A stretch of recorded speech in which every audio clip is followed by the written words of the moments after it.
What's going on YouTube? Uberman here. So a while back I did a video letting people know that I was trying out this new company. Well, they're not so new, but I was trying out a company called Turo, which allows you to rent your cars. It's basically like Uber, but instead of driving your personal car around and taking passengers where they need to go, you rent your car out. It's part of the sharing economy. And I've had some people warn me about, possibility of my car getting damaged and other issues that can arise from doing something like this. And I knew full well the risk before I took it. I have the top tier insurance coverage that Turo offers, which pays me a little bit less, but it guarantees me that I'm going to be safe. Now, there's a catch to the insurance that I was not aware of, and that's my fault. And I want to point this out to any of you that may possibly be considering it. If you get your car back and it is damaged in any way, shape, or form, you have to notify the Turo insurance company within 24 hours. They're very strict about that. So you need to go over your car and be sure that everything functions properly, that there's no body damage, no interior damage, and if you see anything out of the ordinary, you have to report that within 24 hours, or you're going to be left with dealing with getting your money from the renter on your own, which means small claims court in most cases, unless it's some excessive severe damage. Then you're going to be looking at a much bigger deal that's going to involve lawyers and such. So what I'm going to do now is switch you over to some pictures. I'm going to show you some before pictures and the pictures of what the car looked like when I got it back. Alright guys, so we're going to start with the before pictures. As you can see, the car was immaculate. I had just given it a full detail in and out so that the customer would have a perfectly clean car to start their trip with. And as you're going to see here in just a second, this is what I got back. The dashboard's covered in permanent scratches. The seats were covered in stains. There were cigarette ashes and burns throughout the car. Stuff spilt all over the outside.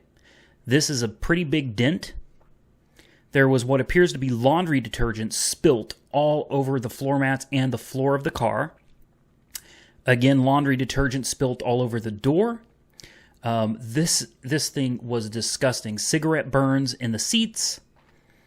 Just nasty something all over the place. There's another angle of the laundry detergent everywhere. Permanent scratches on the doors. There's stuff spilt all over another door panel. Trash and more cigarette ashes and spilt stuff. More stains. Here's another angle of the scratches in the dashboard that I could not get out.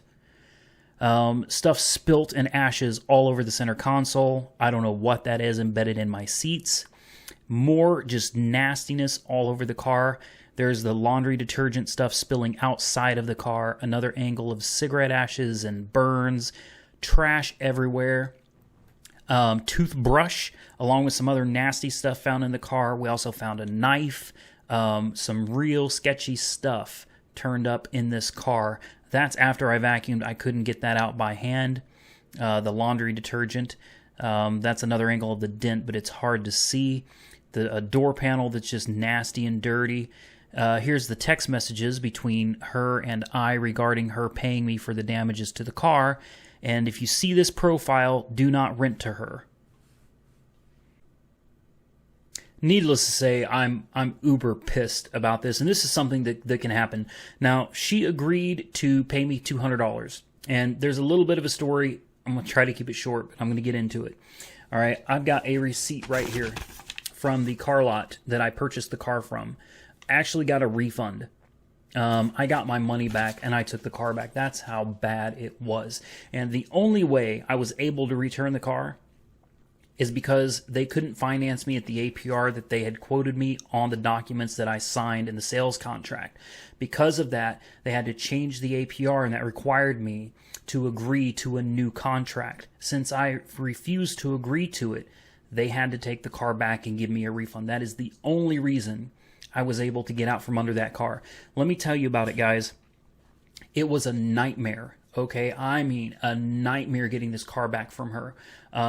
She wanted to rent it even longer, even though I told her it wasn't possible.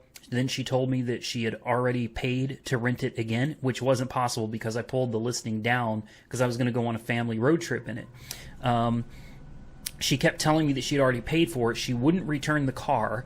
I had to call Turo emergency support. They called her and tried to get the car back.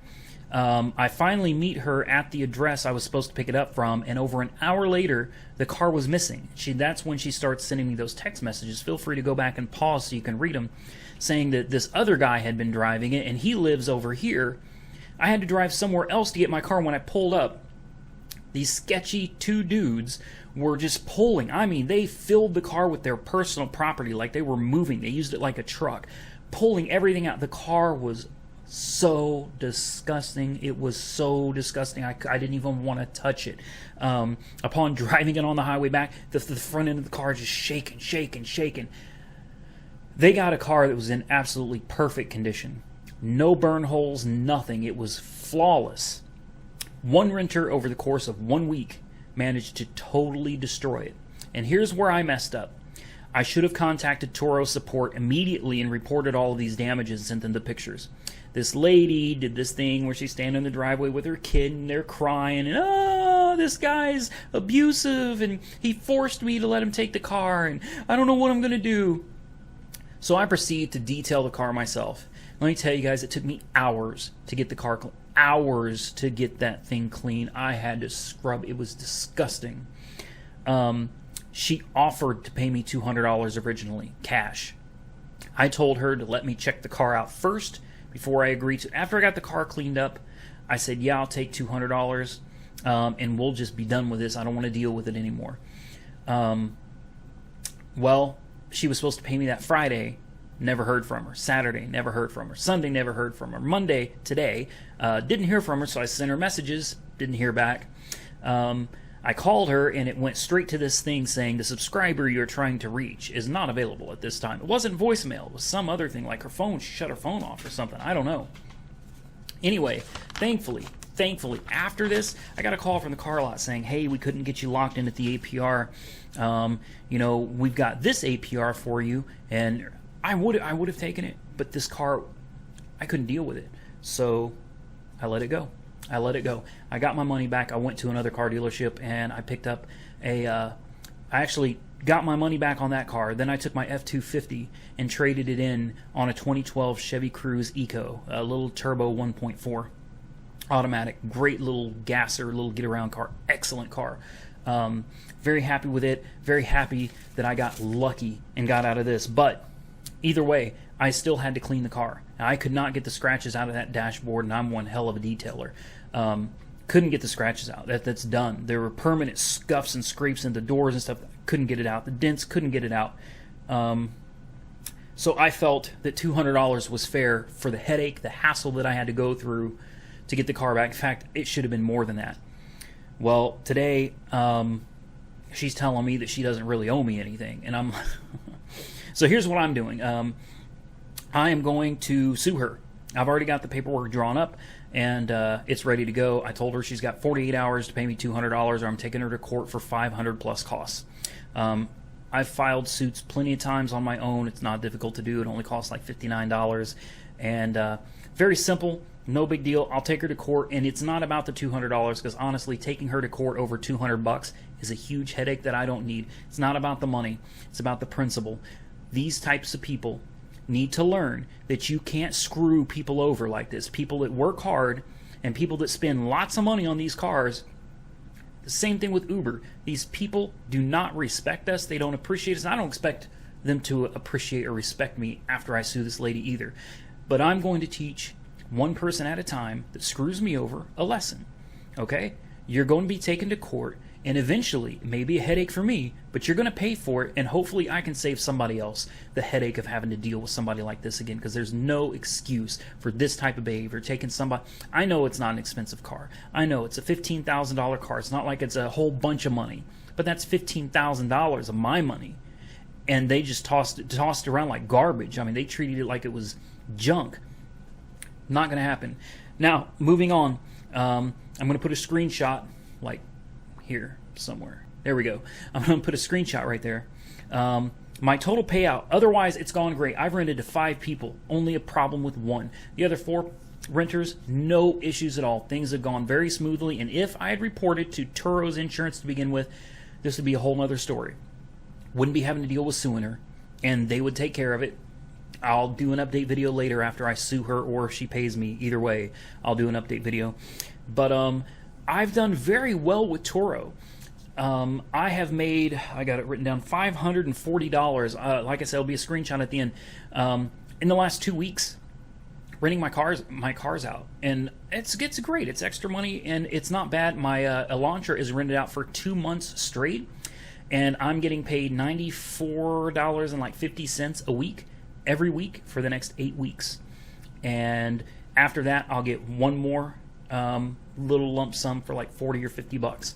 You know, it's working for me. I'm fine with it. This is one, call it a speed bump in the road, which things like this are going to happen. You just have to be prepared for it and know how to handle these situations. So that's what I'm here for. If any of you are considering it, you need to know the bad with the good. You know, it's been great, but this one person could screw it up for everybody.